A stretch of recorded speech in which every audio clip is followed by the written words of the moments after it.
Come thou fount of every blessing, tune my heart to... Welcome to Retain, Revise, or Retire. So today we're going to be talking about 5 new special purpose hymns that, there's kind of like the miscellaneous of the hymn book. So let's go ahead and talk about our 5 criteria. Increase faith in and worship of our Heavenly Father and His Son Jesus Christ. Teach the core doctrine of the gospel with power and clarity. Invite joyful singing, both at home and at church. Comfort the weary and inspire them to endure in faith, inspire members to endure in faith.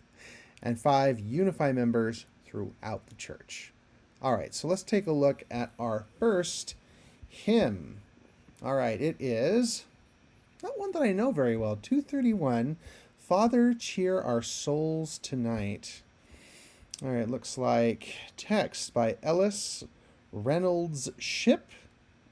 Cool. And music by Orlando Gibbons. This one I'm going to have to turn on the accompaniment. Ooh, it's pretty loud today. Let's turn that down just a smidge. Thought I could hear it once before it goes through, right?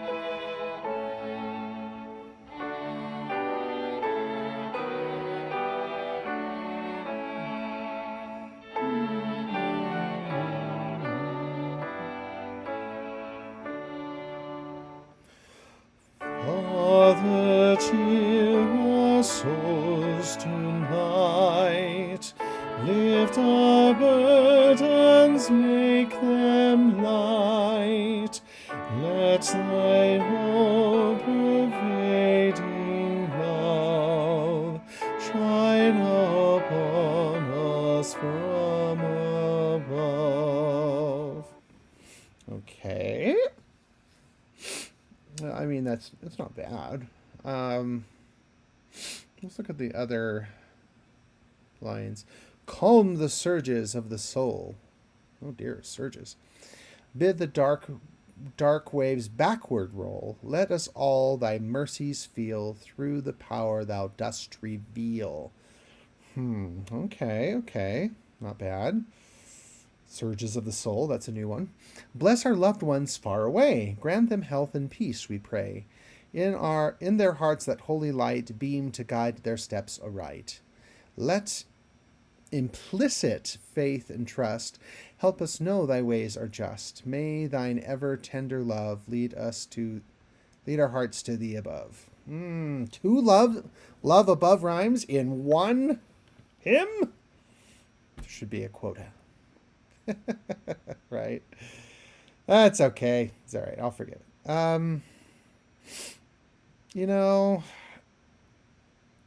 It just doesn't do much for me. It's just kind of, and like the whole, I think we talked earlier about the ones that talk specifically about like the evening tonight, Cheer Our Souls Tonight, like where it talks about a certain kind of day.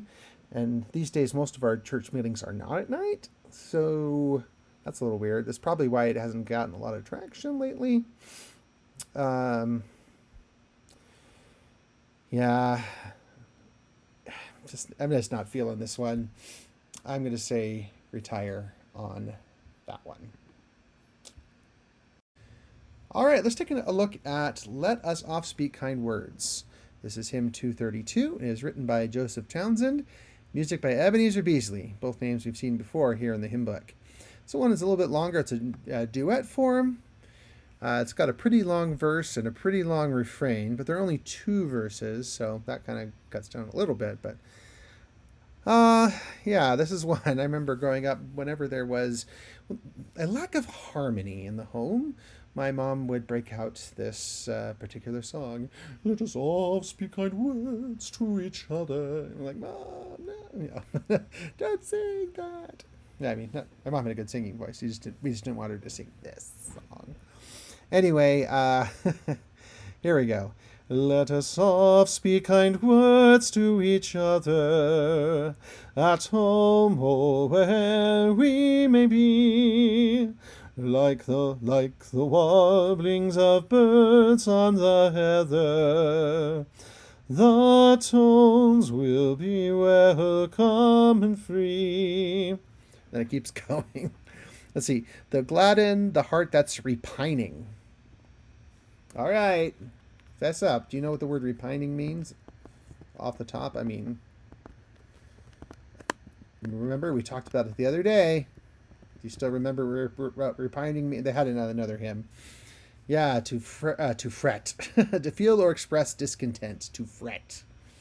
Yeah, so we had another hymn just the other day when I was recording. So, the gladden the heart that's repining. Though, it's like, I don't know that people are going to know what that means off the top of their heads. Give courage and hope from above. I mean, context clues, I guess. And where the dark clouds hide the shining, let in the bright sunlight of love. Oh, it's a hidden sunshine hymn. Da, da, da. Oh, and okay, then we get to four-part harmony, and we go to the refrain. Oh, the kind words we give shall in memory live, and in it is a sunshine hymn. And sunshine forever impart. Thought we were done, but we're not. Let us oft speak kind words to each other. Kind words are sweet tones of the heart. Okay, and then the second verse. Like the sunbeams of morn on the mountains, the soul they awake to good cheer. Like the murmur of cool, pleasant fountains, they fall in sweet cadences near. Probably have to be a poet or a musician to know what a cadence is.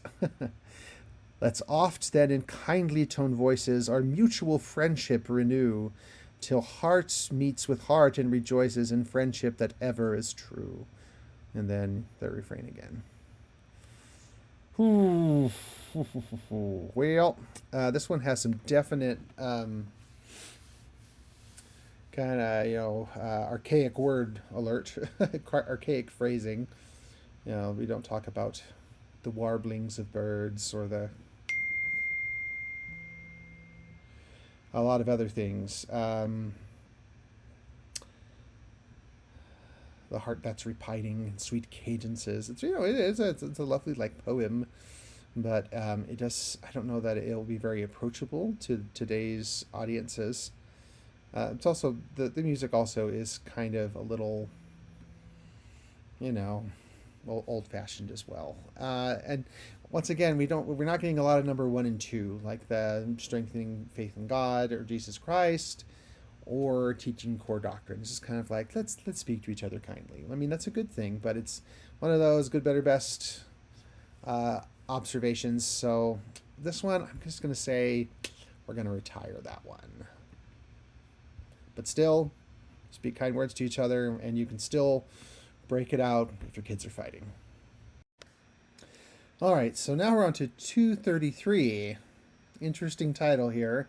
Nay, speak no ill. Already I'm picturing a very proper British gentleman, so nay, speak no ill, Text and music, anonymous, circa 1853. All right, so, a little older.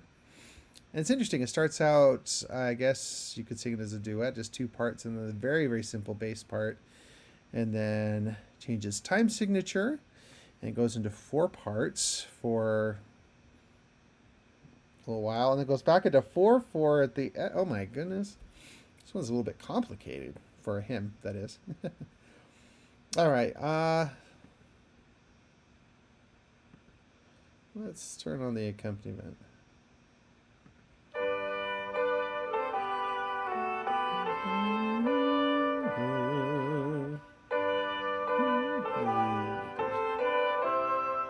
So this is kind of like the one section of the hymn book, to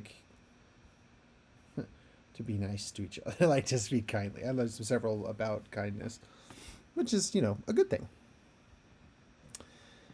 Nay, speak no ill, a kindly word can never leave a sting behind, and all to breathe each tale we've heard is far beneath a noble mind.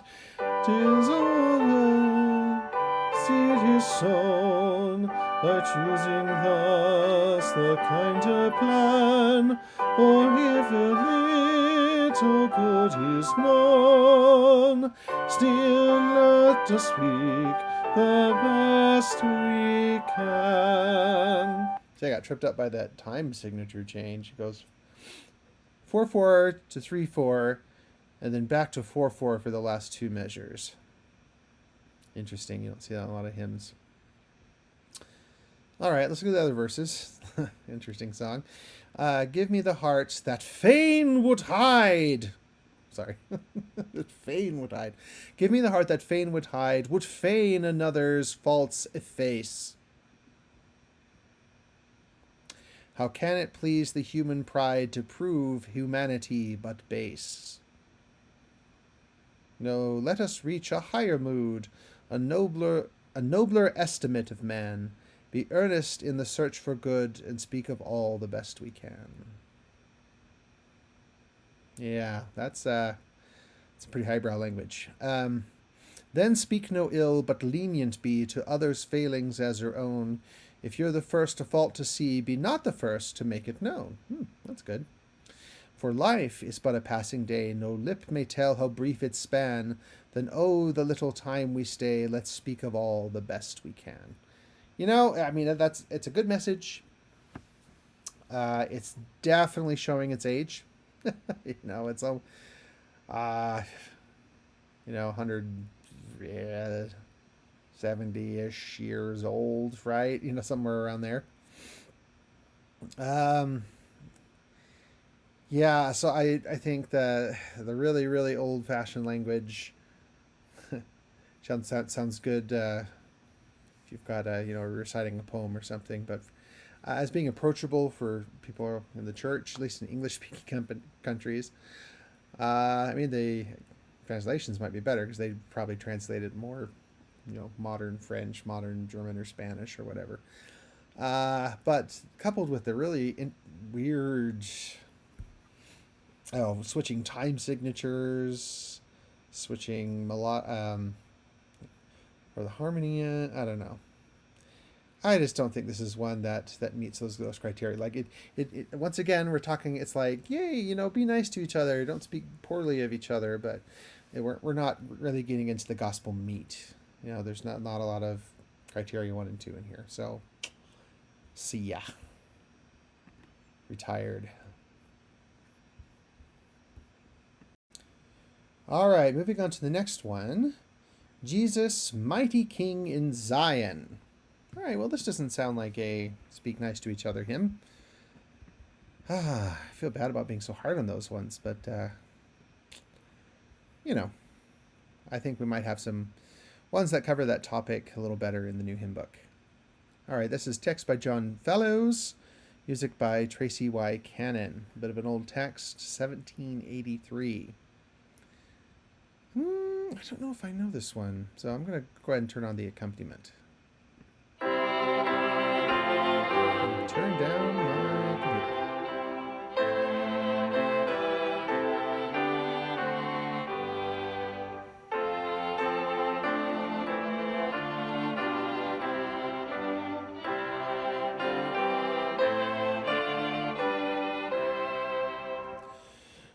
Jesus, mighty King in Zion, thou alone our guide shalt be. Thy commission we rely on, we will follow none but thee. Okay, one of those 2-line ones. As an emblem of thy passion and thy victory o'er the grave. So passion, talk about like kind of the last week of it, the crucifixion, the garden. Other Christian denominations is called, they often refer to as the passion. Might have heard the term the passion of the Christ, that sort of thing. And thy victory o'er the grave. We who know thy great salvation are baptized beneath the wave. Are baptized. Yeah, that's not great. Like poetically, the stress is off. Fearless of the world's despising, we the ancient path pursue. buried with the Lord and rising to a life divinely new. Okay, so I don't know. It's like it's a little bit yay for Zion. It's a little bit baptism. Maybe that's why this didn't get put in the Zion hymns. Uh, yeah, I don't know. That's just not one that I think has caught on very well, and I think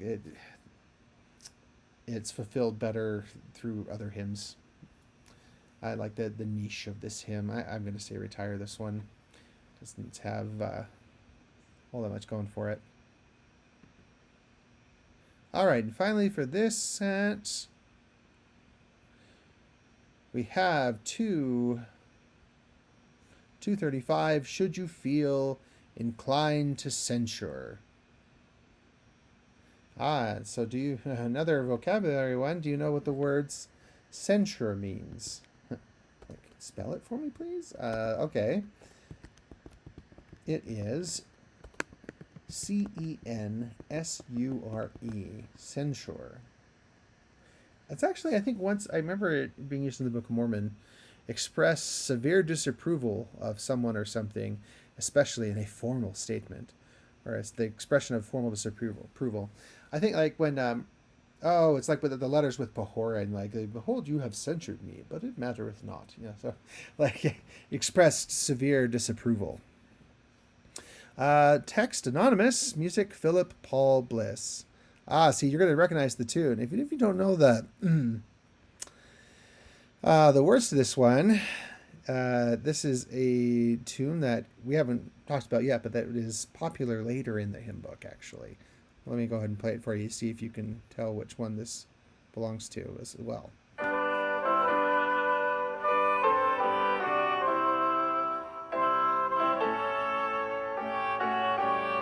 Aha, I bet you got it.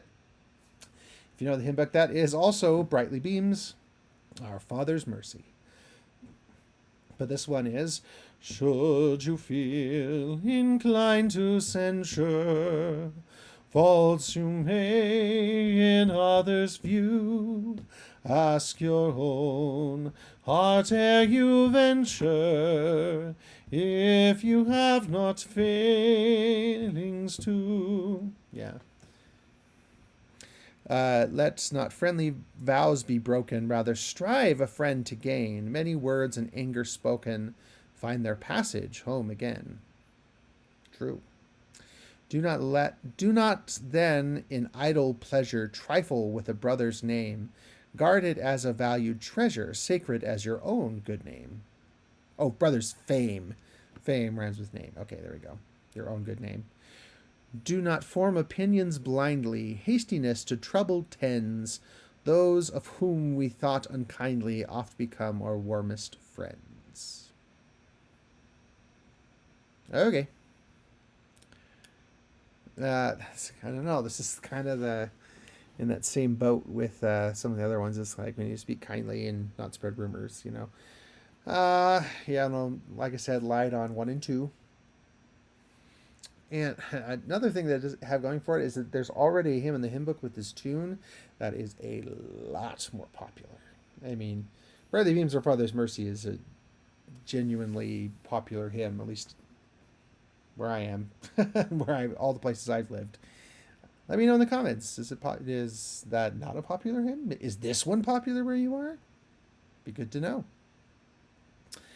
And also, it does sound kind of highbrow. You know, the text is from the mid 1860s. Things like, ask your own heart ere you venture, if you have not failings to, or, I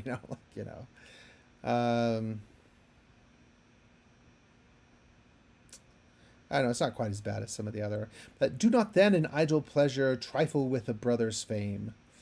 I don't know. It just seems like it's not a very approachable text for a modern audience. And then we have the other one that's using the tune. You know, I would say change the tune, but I don't know. I don't feel like this one has enough going for it to warrant that. So I'm going to say retire. Sorry about that. All right. That is all for today. Coming up, I'm actually going to share some of the texts and things that I submitted to the new hymn book collection. Let's see. I don't know if I have no idea if any of them have been selected or are being considered, whatever. But yeah, I just want to share a couple of those with you. So that will be coming probably starting next episode. All right. Thanks for watching. And until next time, keep singing. Bye. Come thou fan